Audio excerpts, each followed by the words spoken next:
ಹಿಂದೆ ಧರ್ಮಸ್ಥಳ ಪ್ರಕರಣದ ಮಧ್ಯಂತರ ವರದಿ ಸಲ್ಲಿಕೆ ಆಗತ್ತೆ ಅಂತ ಕೂಡ ಹೇಳಲಾಗ್ತಾ ಇದೆ. ಎಸ್ಐಟಿ ಅಧಿಕಾರಿಗಳಿಂದ ಸರ್ಕಾರಕ್ಕೆ ವರದಿ ಸಲ್ಲಿಕೆ ಆಗುವ ಸಾಧ್ಯತೆಗಳು ಇದೆ.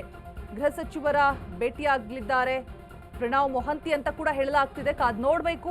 ಸೋಮವಾರ ಸದನಕ್ಕೆ ಮಾಹಿತಿ ನೀಡಲಿದ್ದಾರೆ ಪರಮೇಶ್ವರ್. ಹೀಗಾಗಿ ಇಂದು ಎಸ್ಐಟಿ ಮುಖ್ಯಸ್ಥರ ಜೊತೆ ಸಮಾಲೋಚನೆ ಕೂಡ ನಡೆಸ್ತಾರೆ. ಅದಾದ ನಂತರ ವಾಟ್ ನೆಕ್ಸ್ಟ್ ಅಂತ ಹೇಳ್ಬಿಟ್ಟು ಡಿಸಿಷನ್ ತೆಗೆದುಕೊಳ್ಳಲಾಗುತ್ತೆ. ಧರ್ಮಸ್ಥಳ ಪ್ರಕರಣದ ತನಿಖೆಯ ಪ್ರಗತಿ ಬಗ್ಗೆ ಕೂಡ ಚರ್ಚೆ ಮಾಡಿ ಅದಾದ ನಂತರ ಏನು ಮಾಡಬಹುದು ಅಂತ ಸಮಾಲೋಚನೆ ಮಾಡಲಾಗುತ್ತೆ.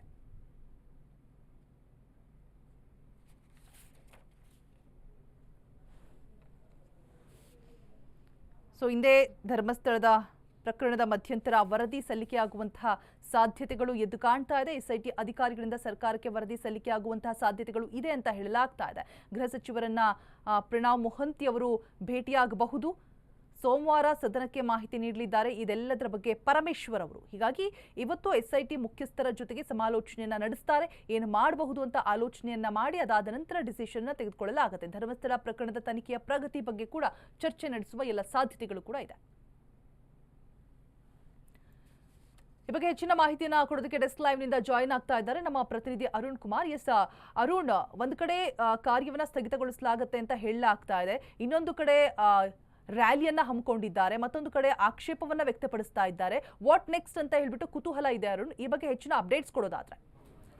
ಖಂಡಿತ ರೋಜಾ, ಯಾಕಂದರೆ ಧರ್ಮಸ್ಥಳದಲ್ಲಿ ಆ ವ್ಯಕ್ತಿಯೊಬ್ಬ ಬಂದು ಅನಾಮಿಕ ಬಂದು ನೂರಾರು ಶವಗಳನ್ನು ಊತಿಟ್ಟಿದ್ದಾನೆ ಅಂತ ಹೇಳ್ಬಿಟ್ಟು ಏನು ಕಳೆದ 15 ದಿನಗಳಿಂದ ಸಹ ಎಸ್ಐಟಿ ಅಧಿಕಾರಿಗಳು ಕಾರ್ಯಾಚರಣೆಯನ್ನು ಮಾಡ್ತಾ ಇದ್ರು. ಅಂದರೆ ದೂರುದಾರ ತೋರಿಸಿದಂಥ ಪ್ರತಿಯೊಂದು ಸ್ಪಾಟ್ನಲ್ಲೂ ಸಹ ಹೋಗಿ ಮತ್ತು GPR ಯಂತ್ರವನ್ನು ಬಳಸ್ಕೊಂಡು ಸಹ ಏನು ಅಲ್ಲಿನ ಹೂಳನ್ನು ತೆಗಿತಾ ಇದ್ರು. ಮತ್ತು ಅಲ್ಲಿನ ತೋರಿಸಿದಂಥ ಸ್ಪಾಟ್ನಲ್ಲಿ ಏನೇನಿದೆ ಅಂತ ಎಲ್ಲನೂ ಸಹ ಹುಡುಕ್ತಾ ಇದ್ರು. ಆದರೂ ಸಹ ಸುಮಾರು 17 ಪಾಯಿಂಟ್ವರೆಗೂ ಸಹ ಏನು ಅಧಿಕಾರಿಗಳು ಒಂದು ಶೋಧ ಕಾರ್ಯವನ್ನು ಮಾಡ್ತಾ ಇದ್ರು. ಆದರೆ 2 ಪಾಯಿಂಟಲ್ಲಿ ಮಾತ್ರ ಈ ಒಂದು ಅವಶೇಷಗಳು ಸಿಕ್ಕಿರುವಂಥದ್ದು, ಮಿಕ್ಕ ಯಾವೇ ಸ್ಪಾಟ್ನಲ್ಲಿ ಸಹ ಸಿಕ್ಕಿಲ್ಲ. ಸೊ ಹಾಗಾಗಿ ಏನು ಎಸ್ಐಟಿ ಅಧಿಕಾರಿಗಳು ಇದೀಗ ಈ ಒಂದು ಕಾರ್ಯಾಚರಣೆಯನ್ನು ಸ್ಥಗಿತ ಮಾಡೋಕ್ಕೆ ಚಿಂತನೆಯನ್ನು ಮಾಡ್ತಾ ಇದ್ದಾರೆ. ಮತ್ತೆ ಸೋಮವಾರ ಈ ಬಗ್ಗೆ ಒಂದು ಸದನಕ್ಕೂ ಸಹ ಒಂದು ಗೃಹ ಸಚಿವರು ಒಂದು ಮಾಹಿತಿಯನ್ನು ಕೊಡ್ತಾರೆ. ಯಾಕಂದರೆ ಕಳೆದ 15 ದಿನಗಳಿಂದ ಏನೆಲ್ಲ ಬೆಳವಣಿಗೆ ಆಗಿದೆ ಮತ್ತು ಎಸ್ಐಟಿ ಅಧಿಕಾರಿಗಳು ಏನೆಲ್ಲ ಮಧ್ಯಂತರ ವರದಿಯನ್ನು ಕೊಟ್ಟಿದ್ದಾರೆ, ಸೊ ಆ ಬಗ್ಗೆ ಸದನದಲ್ಲಿ ಗೃಹ ಸಚಿವರು ಇದನ್ನು ಹೇಳುವಂಥದ್ದು. ಸೊ ಹಾಗಾಗಿ ಯಾಕಂದರೆ ವಿಪಕ್ಷಗಳು ಒಂದು ಕಡೆ ಟೀಕೆಯನ್ನು ಮಾಡ್ತಾ ಇರುವಂಥದ್ದು, ಜೊತೆಗೆ ಸ್ವಪಕ್ಷದವರೇ ಆದಂತಹ ಕೆಲವೊಂದು ಸಚಿವರು ಸಹ ಈ ರೀತಿ ಧರ್ಮಸ್ಥಳಕ್ಕೆ ಮಸಿ ಬೆಳೆಯುವ ಕೆಲಸ ಆಗ್ತಾಯಿದೆ ಅಂತ ಹೇಳ್ಬಿಟ್ಟು ಮತ್ತು ಷಡ್ಯಂತ್ರ ಆಗ್ತಾಯಿದೆ ಅಂತ ಹೇಳ್ಬಿಟ್ಟು ಸಹ ಕೆಲವೊಂದಷ್ಟು ಸಚಿವರು ಸಹ ಹೇಳಿರ್ತಾರೆ. ಮತ್ತು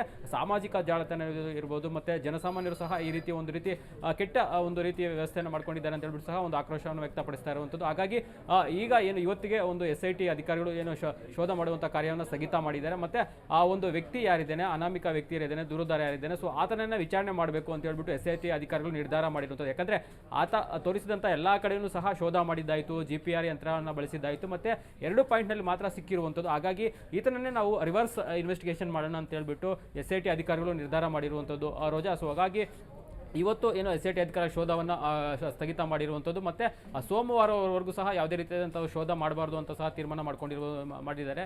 ಯಾಕಂದರೆ ಸೋಮವಾರ ಸದನಕ್ಕೆ ಸಹ ವರದಿಯನ್ನು ಕೊಡಬೇಕಾಗುತ್ತೆ ಮತ್ತು ಸದನದಲ್ಲಿ ಗೃಹ ಸಚಿವರು ಹೇಳಬೇಕಾಗುತ್ತೆ. ಯಾಕಂದರೆ ಇಷ್ಟು ದಿನಗಳು ಏನೆಲ್ಲ ಮಾಡಿದ್ದಾರೆ ಮತ್ತು ಯಾವ್ಯಾವ ಪಾಯಿಂಟಲ್ಲಿ ಎಷ್ಟು ಅವಶೇಷಗಳು ಸಿಕ್ಕಿದೆ ಮತ್ತು FSLಗೆ ಕಳಿಸಿದಂತಹ ಏನು ಅದು ರಿಪೋರ್ಟ್ ಏನಾದರೂ ಬಂದಿದೆ ಏನು ಅನ್ನೋದ್ರ ಬಗ್ಗೆ ಸದನಕ್ಕೆ ಮಾಹಿತಿಯನ್ನು ಕೊಡಬೇಕಾಗುತ್ತೆ.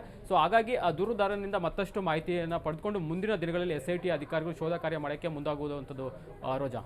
All right, thank you Arun Kumar ತಮ್ಮೆಲ್ಲ ಮಾಹಿತಿಗಾಗಿ.